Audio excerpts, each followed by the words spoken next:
For those of you who have watched Netflix's recent documentary miniseries Tiger King, you know it has all the trappings of a ratings-driven extravaganza. Wild animals, ex-villains, a brief presidential campaign, polygamy, a murder-for-hire plot, and a huge cast of eccentric characters.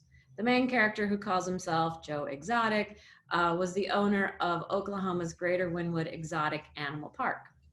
Our discussion today is not going to revolve around the eccentricities of the characters, but rather a much bigger plot line of basically animal welfare, exotic pets, and captive wildlife. Our presenter today is Julianne Stidham.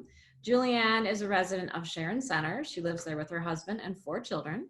She has a bachelor's in biology. She has a master's in zoology, both from Akron University.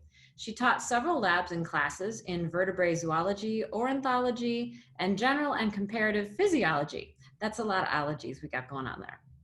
She ran field classes for herpetology in North Carolina and a field biology class in Jamaica.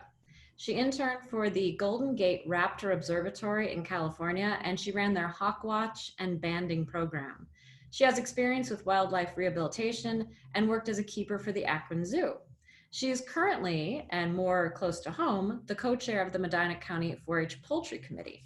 So before we get into our discussion on exotics and wildlife and things like that, I did want to ask you about a very interesting part of your career, which was the Hawkwatch program out in California. So can you explain a little bit about what you did and why that program was so important to research on raptors and even what raptors are? Sure. So the Golden Gate Raptor Observatory in California is still running.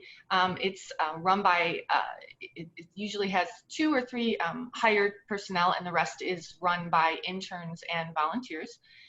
Basically, a raptor is a bird of prey. You can think hawks, falcons, eagles, harriers, accipiters like sharp-shinned hawks and Cooper's hawks, goshawks.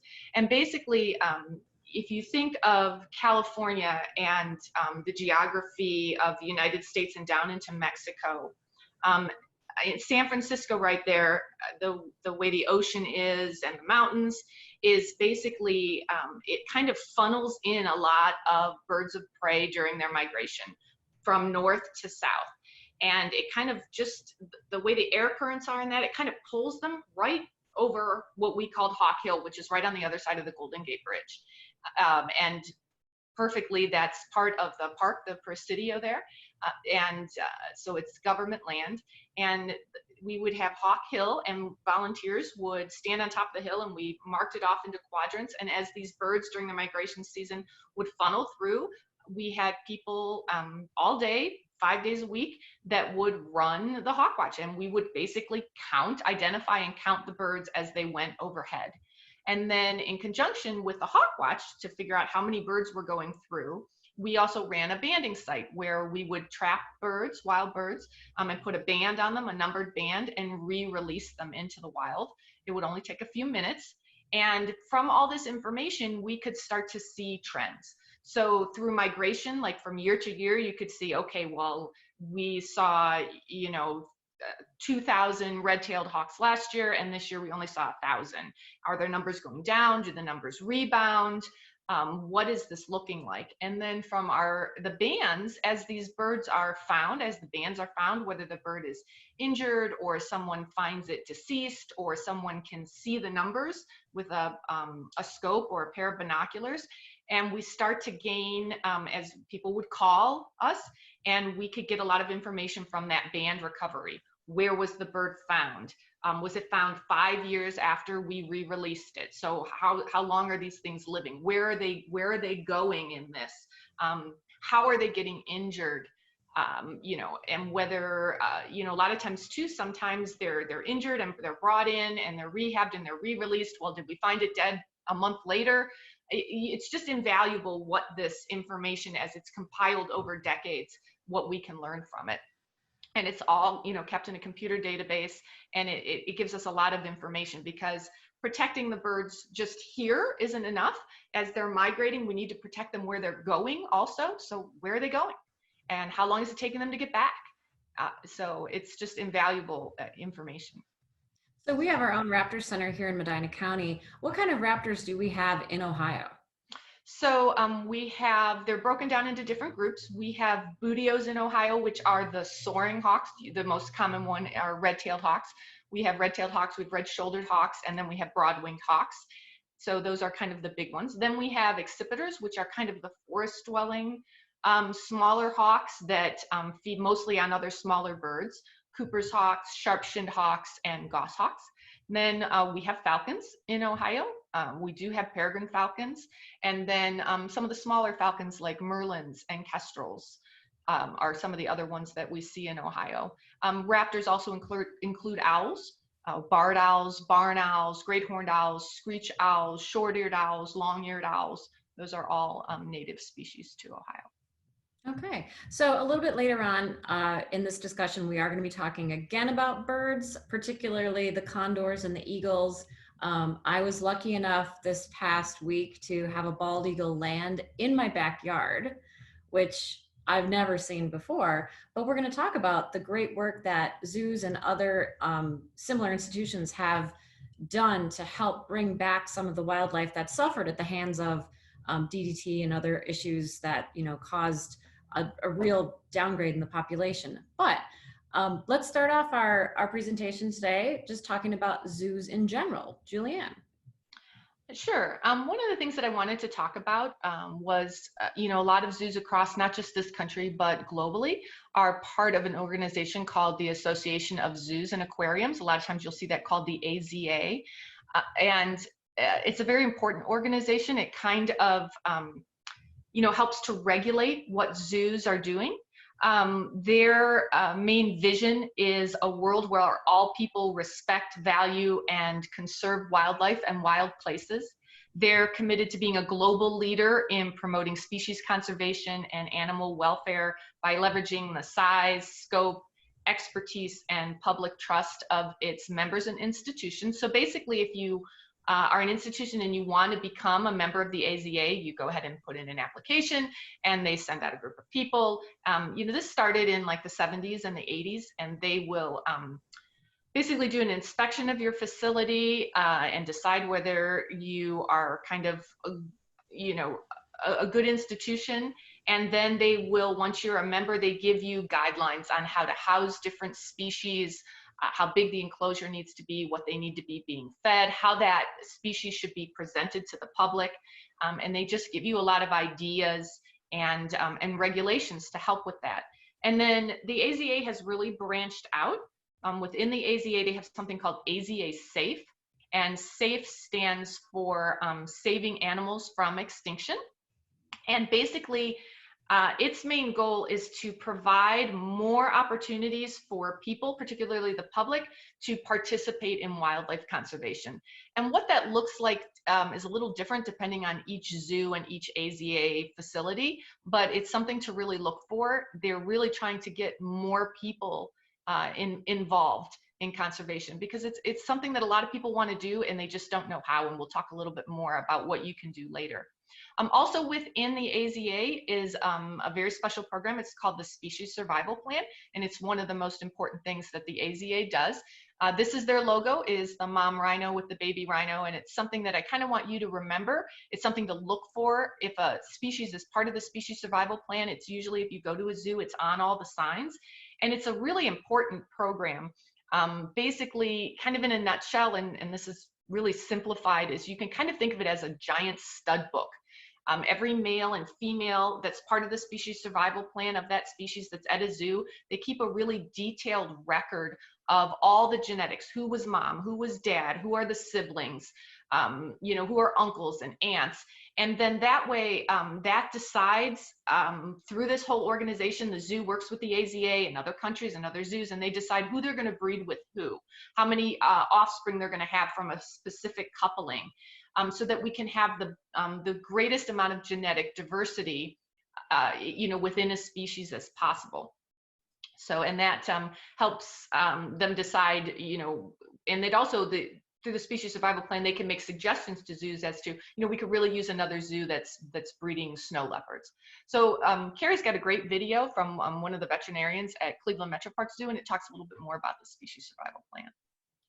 Carrie's hoping that the video works because we had a little bit of problem before. Oh, but maybe. There we So a go. lot of the moves we have in the zoo are dictated by the species survival plan. And what that is a group of experts that come up with breeding pairs. So a lot of people ask us, why are we giving up one animal? Why do we get something else in? It's all very well thought out, and it's in the best interest of the species. So we're using, their recommendations to bring animals in or ship them out based on breeding recommendations so that we have the best genetics represented in zoos. We want to have a self-sustaining population here in our North American zoos and even some of our European zoos. But we bring animals in and just send them out based on these recommendations. Red panda is a recommendation to breed, which baby red pandas, sorry, they're gonna be so cute. But our red panda is a recommendation to breed here. So the process of that is our curators, find an animal based on the SSP's recommendation. So we're constantly talking to other veterinarians in different zoos based on animals coming in or going out. So testing is done there, and then the animal will come into our facility into a quarantine. So it's monitored for a period of anywhere from 30 to 90 days, depending on the species. Here in the hospital, and they'll get another quarantine exam. A lot of times we do repeated testing just to make sure that animal's healthy before we put them out with our general population.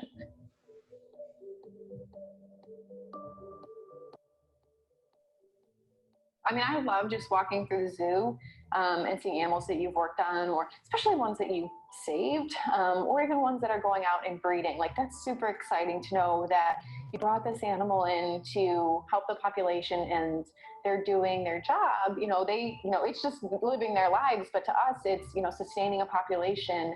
And it's so gratifying to know that you are a part of that.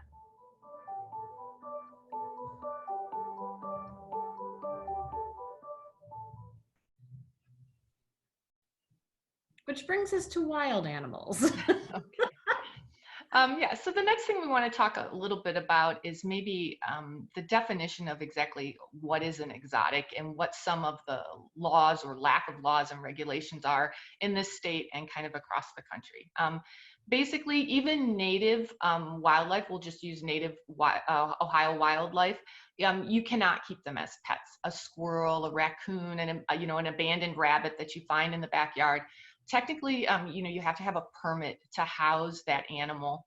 And even if you're doing wildlife rehabilitation, those people are trained. They go to conferences and they talk to each other and they take special classes and they have special permits in order to rehab and re-release and house those animals.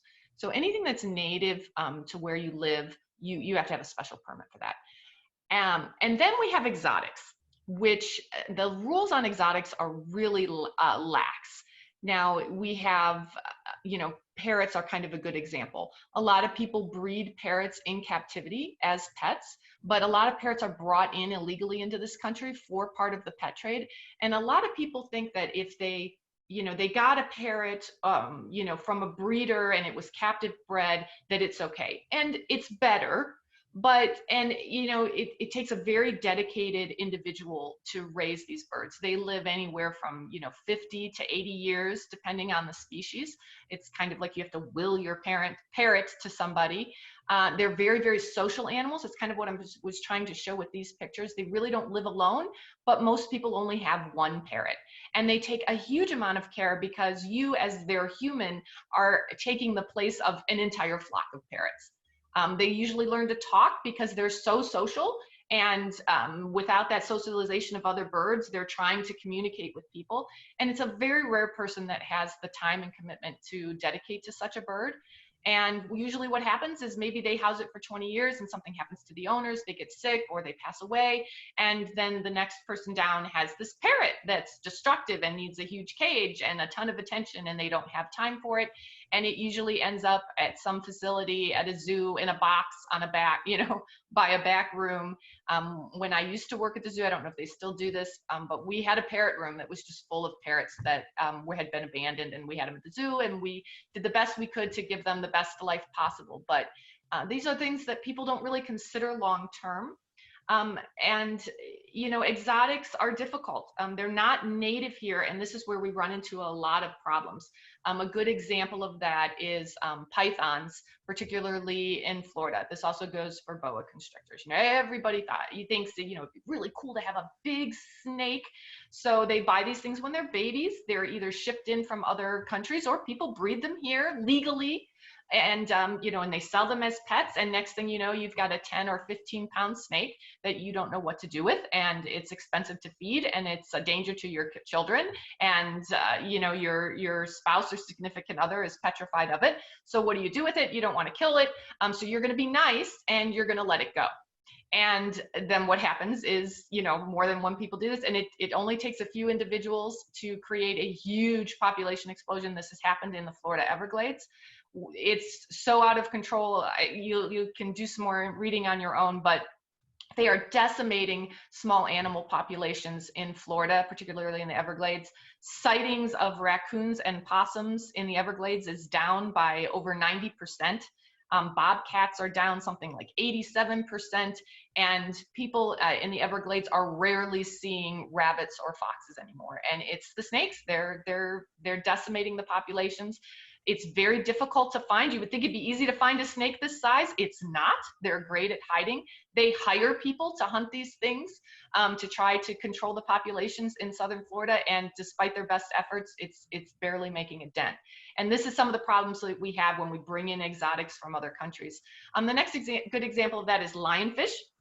People get lionfish for aquariums. They're big, showy fish. And people would get them for their aquariums and think it was going to be great, but they're very aggressive and invasive fish. You put one in an aquarium, and if you can't feed it enough, it only takes a day for it to eat everything else in your aquarium. And when people would realize this, they wouldn't know what to do with the fish. So same thing as the snakes, they're going to be nice and they let it go, and it only takes a few. And now lionfish have taken over a lot of the Caribbean, and they are decimating local populations because they have no natural predators. And they're trying to get people to fish for these things. But in order to get people to do that, there has to be money, a market. No one's going to go out and just catch lionfish for nothing. So they're trying to make a market in restaurants for people to actually start eating lionfish so that people will get paid to go out and catch them. And hopefully that will be the check to try to keep this population in check and listen. So you'll see signs all over that eat more lionfish. You see them all over restaurants in Florida and in the Caribbean to try to get people to fish for these things. So exotics are rarely good, and it also promotes a lot of illegal pet trade in this country. So, but most people's intentions are good. Wouldn't it be really neat to have a little pet monkey? You see it in movies. Wouldn't it be great to get a baby tiger? They're so cute, and it'd be so cool to have a tiger in my backyard. And if you have money and you think you can house that, that'd be great. Some people go smaller and they think, oh, I'll get a wallaby, or I'll go ahead and get a sugar glider. But even wallabies, I mean, they carry a pretty fierce kick. We don't usually have the resources. A lot of vets, particularly in North America, aren't equipped to take care of marsupials. We only have one marsupial native to North America, and that's possums. So, if your wallaby's sick and you go to take it to a local vet, a lot of times, they can't help you. And the laws in particularly Ohio are very lax for owning exotics, and that's kind of where the problem comes in. A lot of people think where there's laws and there's rules and there's regulations. And yes, there are some, but how do you enforce it? If you have a tiger in your backyard and your enclosure isn't up to code, they can fine you, but chances are if you don't have the money to keep the enclosure up to code or feed the cat, you don't have the money to pay the fine. And what are they going to threaten you with? Okay, we're going to take your tiger away. Great, take it away and give it to who? Who else is going to house a tiger? So it's very difficult to enforce those laws. And the best thing that we can do is to just make it so that you can't own those things in the first place. You may have heard about, we had an issue years ago in Southern Ohio where you had, somebody released, they had several cats and bears and tigers and lions, and they ended up being released by the owner, and it created a huge problem. And this is just kind of a cute cartoon that I put in that, you know, you get this thing as, you know, Black people own bears, and you get it as a cute little cub, and it doesn't always go the way you had planned. So the next thing that I wanted to talk about was kind of what zoos call, with some of these, you know, smaller, not AZA accredited facilities, is they need to make money to take care of their animals. It's expensive to feed big cats and bears, so they have to come up with a way to do it and to bring people in. So they start breeding them so that they have baby tigers and baby bears, and it pulls in so that you can get your picture taken. And but they're not they're not part of the species survival plan, and they don't go along with those breeding programs. So a lot of times what they end up breeding is what we call genetic junk.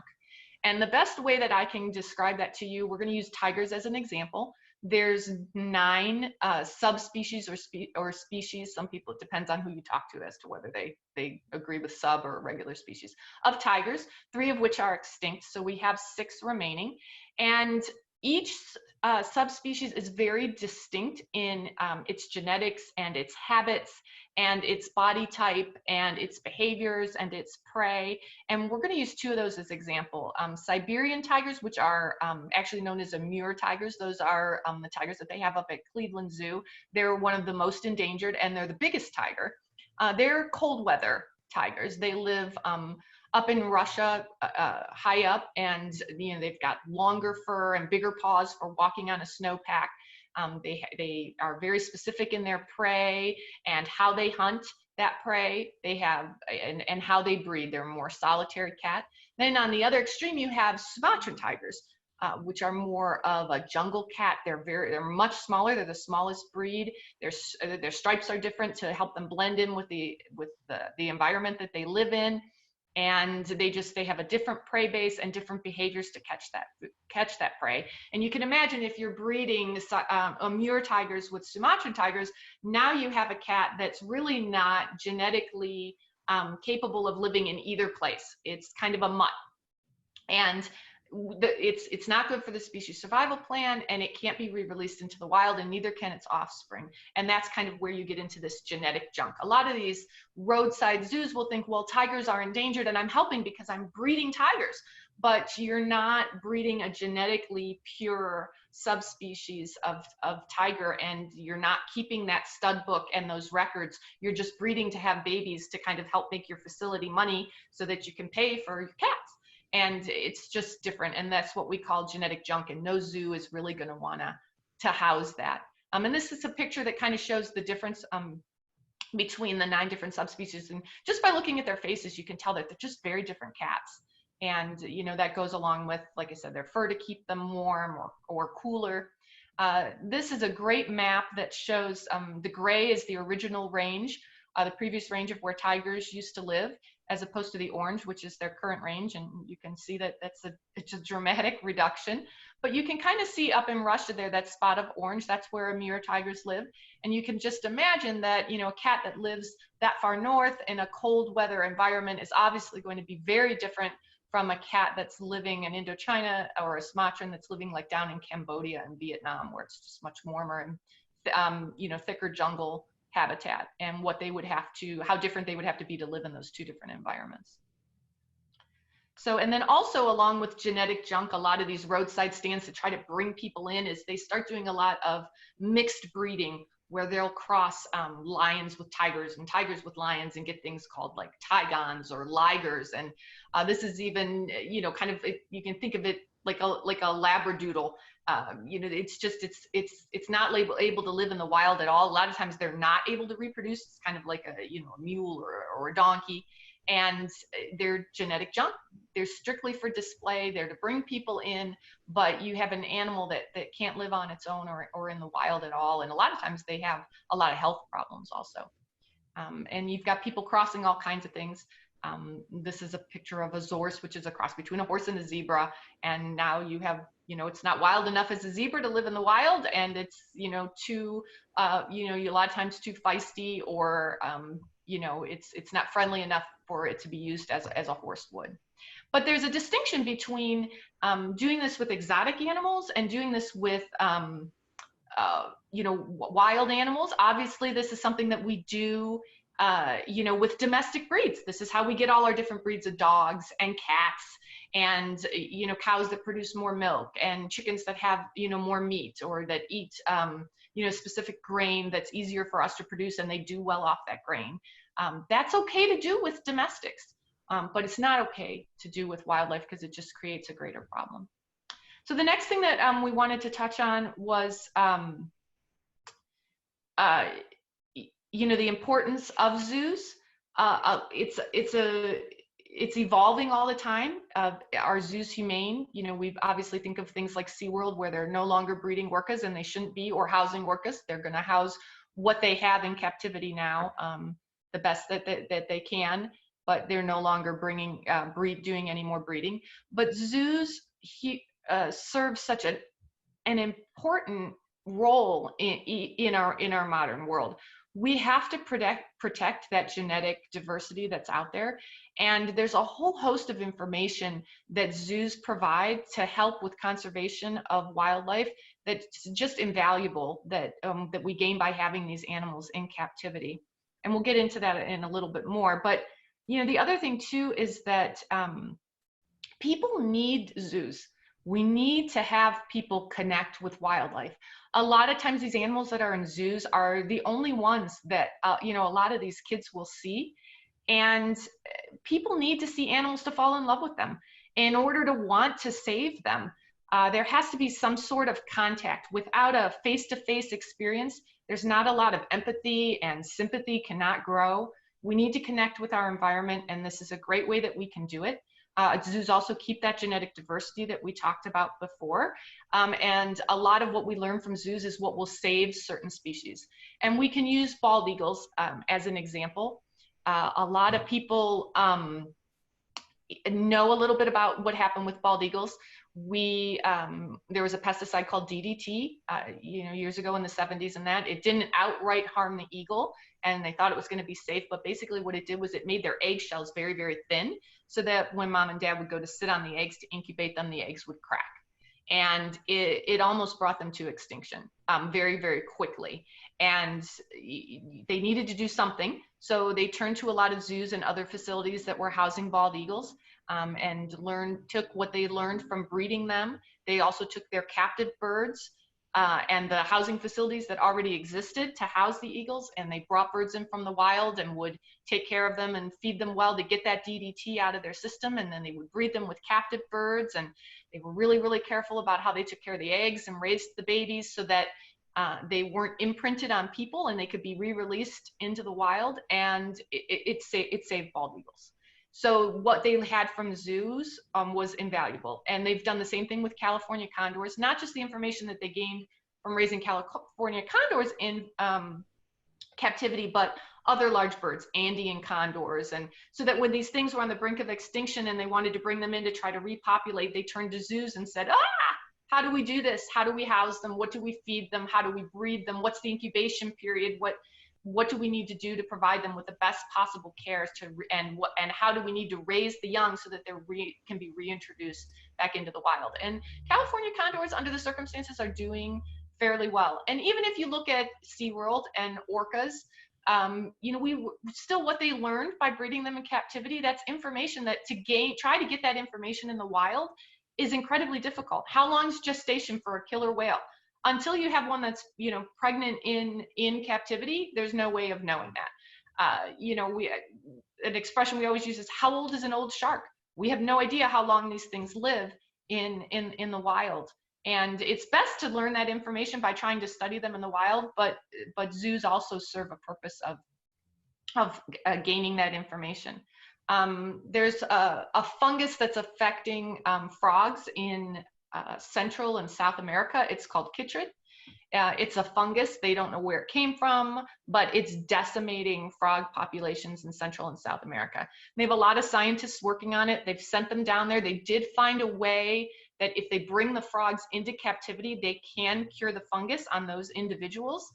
But when they're bringing all these different species of frogs into these facilities, they need to know how to house them, what to feed them, what does the humidity need to be, what does the temperature need to be, how do we get them to lay eggs, and all that information was gained from zoos. And also a lot of zoos are able to then house, when these facilities are, let's say they breed a bunch of golden frogs.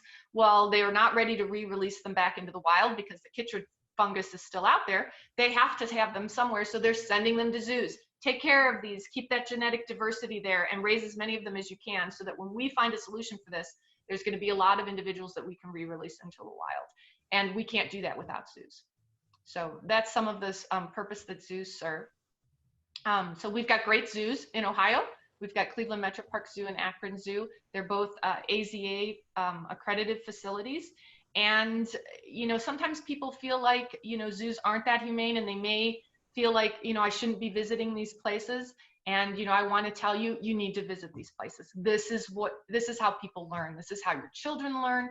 This is how you learn about conservation that you can do. Zoos need visitors to support them. Without that, there's no money, and they can't do any of these programs.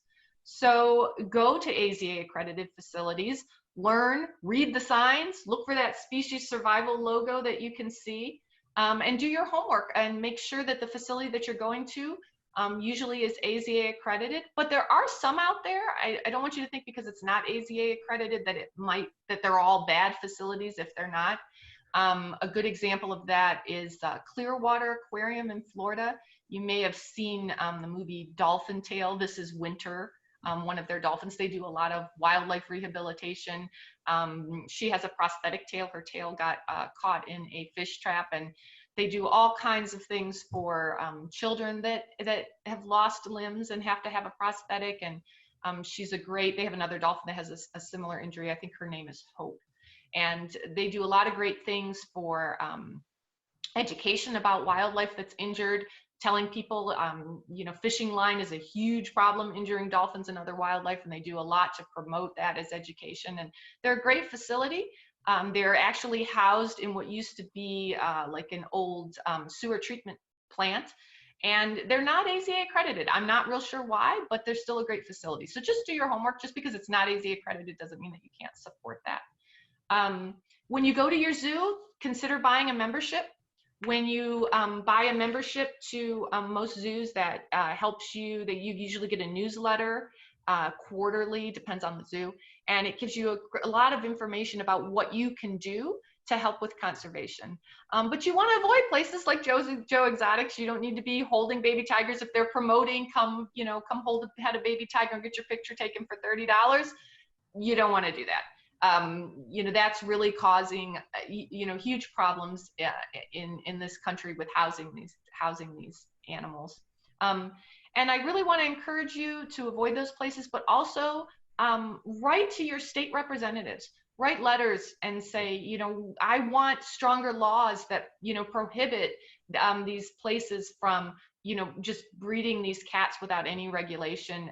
A lot of times, they're starting now, there's some laws that they have out where they're trying to say that you can't do pictures with baby tigers, and you can't, promote these, they call them play dates, I think, where, you for $100, you can play with a baby tiger. They're trying to make that illegal, and they're trying to make these facilities either have more restrictions, but like I said, that's hard to do. And they're just trying to kind of ban it altogether. So write your state representatives and support those laws to help curtail this.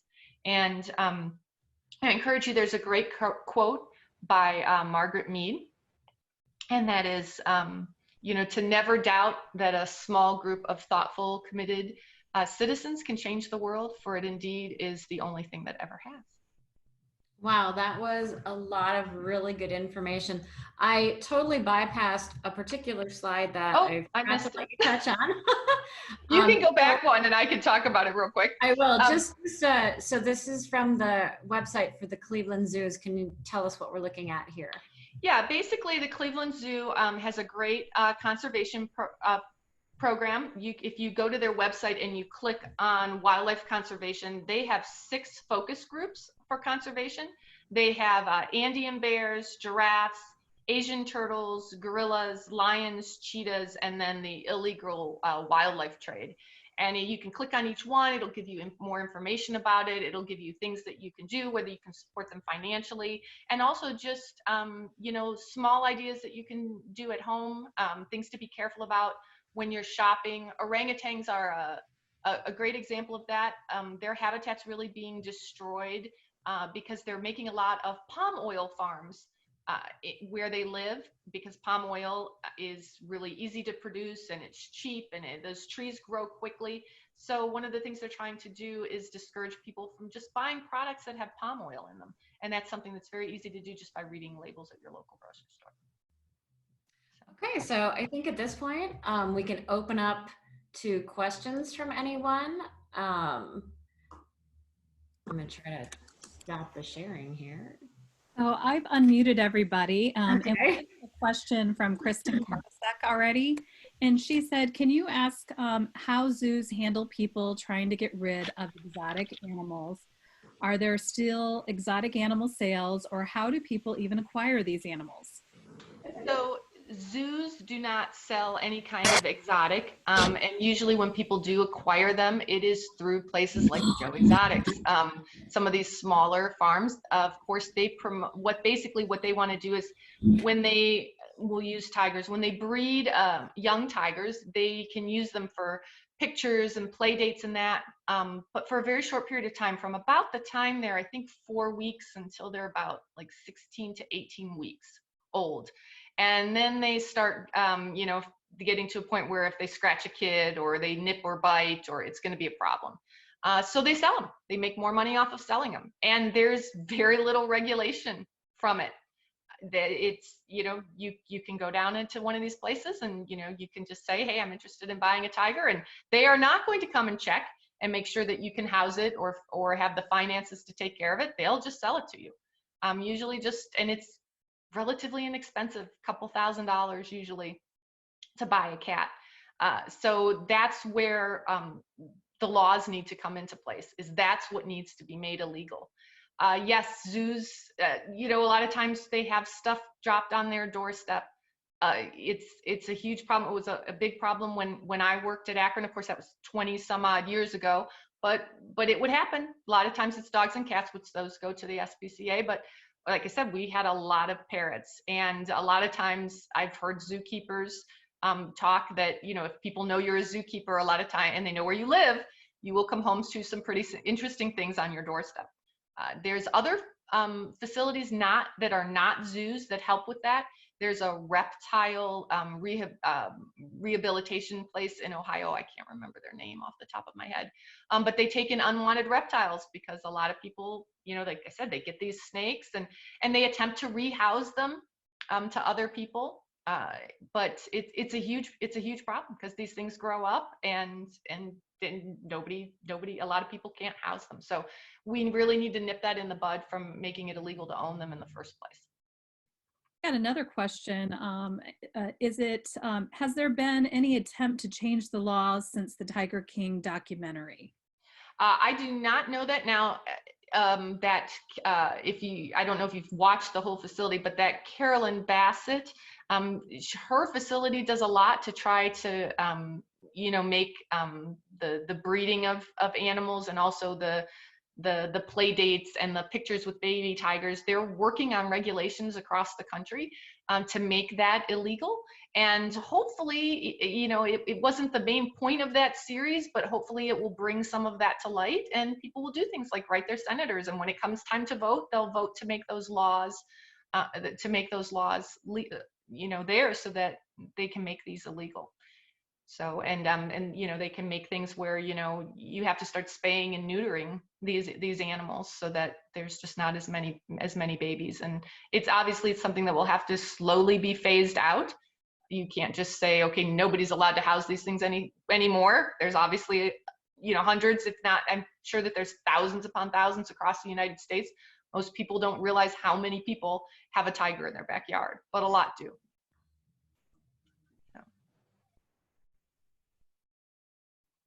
Anyone else? I had a particular question. Just, do you think, in your opinion, has this docuseries done more to harm Do you think more people are going to want these big animals and it's going to drive the desire to have that? Is it going to do more harm than good? Or do you think that it's managed to shine a light on animal advocacy? I really hope it's managed to shine a light. I mean, when I watched the series, I mean, that was kind of why I watched it to begin with. I didn't realize it was going to be all the murder and mayhem. We've obviously, when I was a zookeeper and in other facilities that, I've worked at is you hear stuff like this and you see how easy it is to get these animals. And I was kind of curious to see what this documentary was going to be on. I thought it was going to be about the cats. That's actually very small part of the documentary, but it did really shine a light on. I mean, who doesn't want to go to some place like that and for $30 get their picture taken with a cute little tiger cub? And you think that it's harmless. The cub's already there and you're supporting this facility. You want, that this helps to feed the cat. And unless you know a little bit more in depth of how much it costs to raise these cats and what's happening to them when they get big, you're not thinking about that. You just, you saw this cool sign when you were on a trip and it was like, oh, let's go to this place and see the tigers. Who doesn't want to do that? And hopefully this series has shed a little light on what's going on. In some ways, I almost feel, I don't want to say bad for the facility, but they have to make money. They already have these cats and they have to feed them. That money has to come from somewhere. The enclosures are really expensive. The land to house the animals on is very expensive. And, they're running into this. Well, how are we going to do this? How are we going to get people to come here? And the baby cats is that's how they do it. So that's one of the problems with making the laws stricter is these places will argue, well, if you take this away from us, how are we going to feed our cats? And it's a problem. But, the first step is, we have to start somewhere. And, if people don't come, it'll slowly get phased out. And so this is kind of curious. You said, write your congressman, write your representatives. Talk about the fact that we have a real problem with big cats in Ohio, which seems very strange, but can you give us a little bit of information on that? I mean, I know of a couple people that, that own big cats in Ohio. One of my son's friends, their neighbor has a tiger in their backyard. There's this huge tiger exhibit. I don't know the cat's name. And, I've heard of instances, there's somebody that they bought a house and the people 2 doors down bought a house and they have a huge tiger exhibit in their backyard. And now these other people want to move and they can't sell their house. Their house is geared towards a family. It's got a lot of bedrooms and everybody comes to look at the house. It's like, that's a beautiful house. And there's a tiger next door. So and there's nothing they can do about it. The laws are just extremely lax. And the incident that happened in Southern Ohio was a really good example of people just don't know what's out there. Most people had no idea that exhibit, that person existed or how much they had in their backyard. That particular person, as far as I know, was not open to the public. And,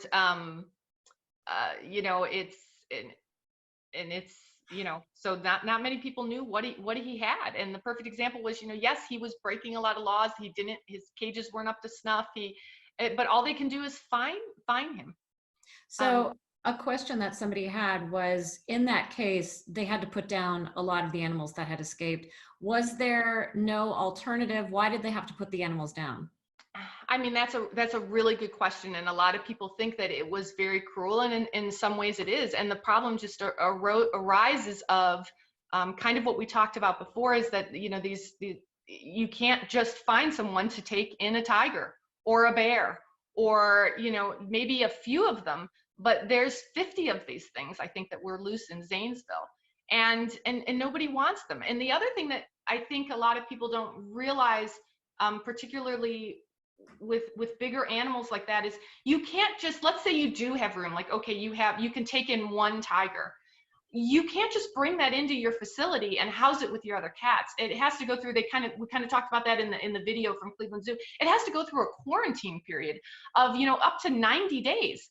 Where are you going to quarantine a tiger for 90 days? There's just not enough facilities out there so that when stuff does go wrong, what are they going to do with these things? Yes, it was cruel to shoot them all, but in my personal opinion, I did not see an alternative. Zoos aren't going to take those in because it's such a health risk for them. And like I said, it's genetic junk.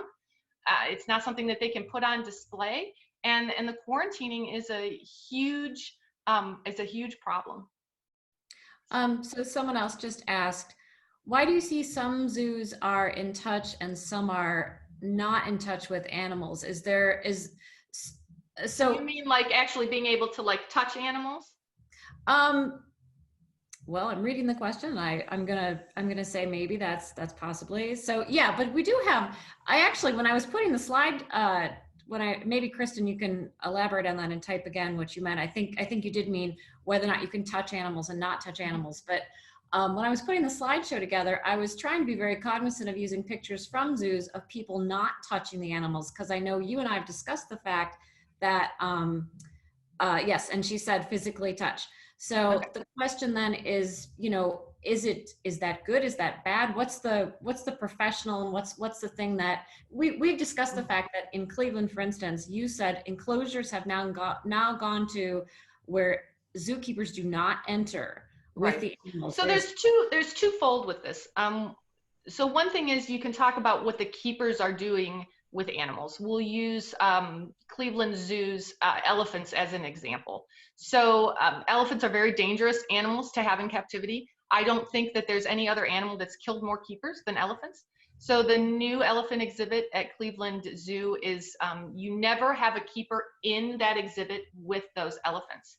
However, in order to take good care of most animals, they have to be well trained and be able to be touched. That's how they draw blood. That's how they check their body temperature.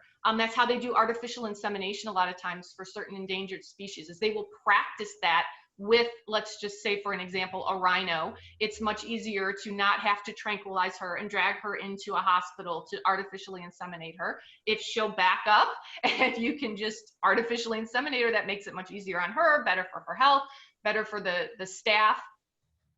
You're talking touching by the zookeepers. Right. Is there a danger of letting people touch the animals? Sure, yes, in some ways. So most zoos have what's called a docent program, where they have, usually it's volunteers, sometimes it's paid educational staff, where they will bring animals out for the public to see. Usually it's something smaller, a lot of snakes, birds of prey, and that. Sometimes they'll let the public touch them, sometimes not. Sometimes you can do like birthday parties and they bring out hedgehogs for people to see. And there's a very fine line as to that, kind of what we talked about before, where it's important for people to be able to connect with animals and to learn. I think most people think that snakes are, slimy and wet and sticky and gross, and they're not. They're usually warm and smooth and dry, and it's important to have that interaction, but you have to do it in the correct way. It's important for people, I think, to be able to see things up close. And for a lot of animals, it's part of their care and their enrichment to be out of a cage and brought out a lot of times for the public to see. You'll see shows. Cleveland does a great animal show where they have flighted birds that fly, during the show, and animals come out, and that's part of their enrichment and their care. But it's a fine line. In some places, it's not the best, but these are, even though they're wildlife, they're captive animals, and they're an ambassador for their species. And I think in most cases, if done correctly, it's okay. But yes, for certain species, there will be like no contact whatsoever. And for others, like a lot of times they don't let anybody touch a lot of reptiles anymore because they're worried about salmonella. Well, and there's legal liabilities as well. Yes, legal liabilities. You're seeing it phased out a lot, and that's one of the reasons why too is legally. Yeah. But a lot of times you'll still see docents where they'll have animals out so that people can see up close. But a lot of times there's not a lot of touching that's left anymore. So you said these animals are captive. And one of the questions someone had is there, what is the kind of, how are we going to phase any of these animals back into the wild? Is that what zoos are there for? That's the ultimate goal. I think for a lot of places, and some do. Certain species, the young are re-released, but I think, and a lot of times it's a stage thing. Sometimes it's not so much the zoo itself that's doing re-releasing, but they kind of house animals and they have that genetic diversity. And then like the condors or bald eagles, then when there's a problem, there's other organizations or like the frogs that get involved, and it kind of everyone works together in order to reintroduce these. But the main goal for a lot of zoos is just to try to keep that genetic diversity and to be ready. It just depends on which species you're talking about. But yeah, I mean, like they reintroduced wolves into Yellowstone, and there were a lot of zoos that were involved in that, along with the organization itself that was attempting to reintroduce the wolves. So it's tiered a lot of times to help do that. So we need to circle back for a second to the elephants, because I had this question as well. You had said that elephants were really one of the most dangerous animals for zookeepers. So now in my mind, of course, I've got like this elephant with, big nasty teeth. No.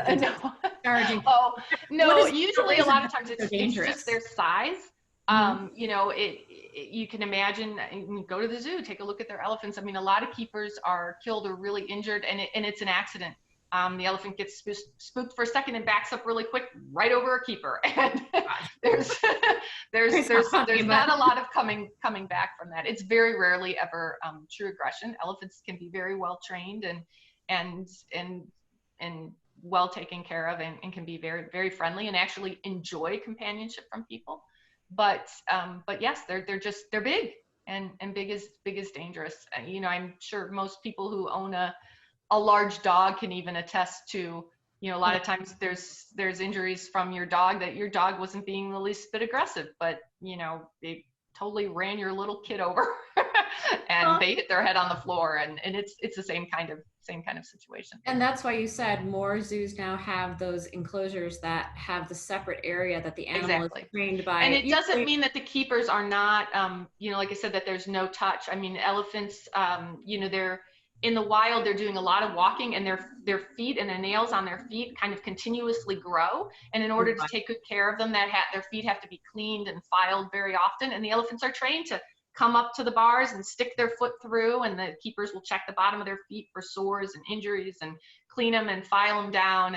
But you're at much less risk being on this side of the bars than you are actually in an enclosure with the elephant. Okay. Are there any more questions out there from anyone? All right. Well, I really want to thank you today for giving us your expertise and shedding some light on, the topic just of animal welfare, and then things that we need to, as leaders in the community, we take care of each other, but animals are also under our care.